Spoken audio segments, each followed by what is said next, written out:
Presented by Krishna Studio.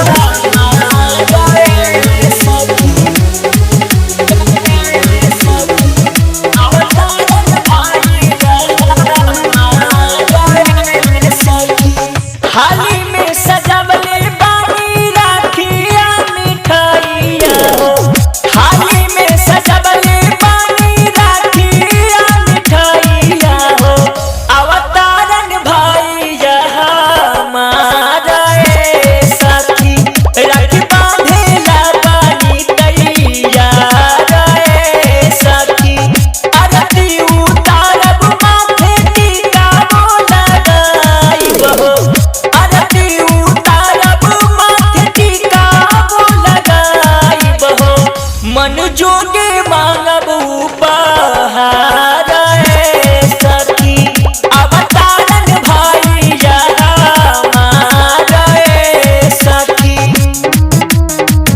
अवतारन भाई सखी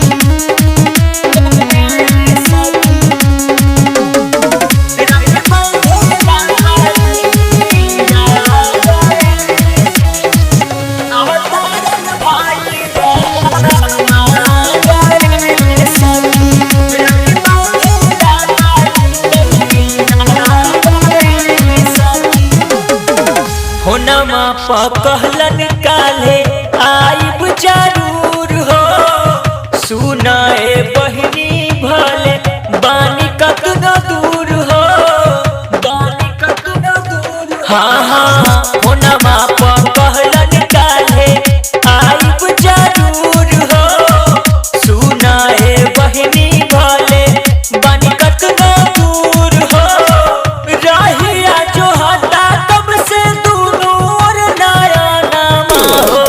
राजिया जो हता तब से दूर नया नामा हो राखी बांधेला बानी दैया रे सखी मन जोगे मांगब उपहार रे सखी।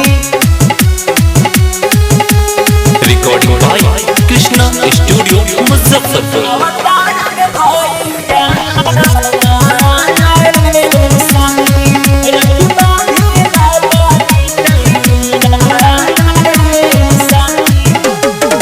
बांधबिए सखी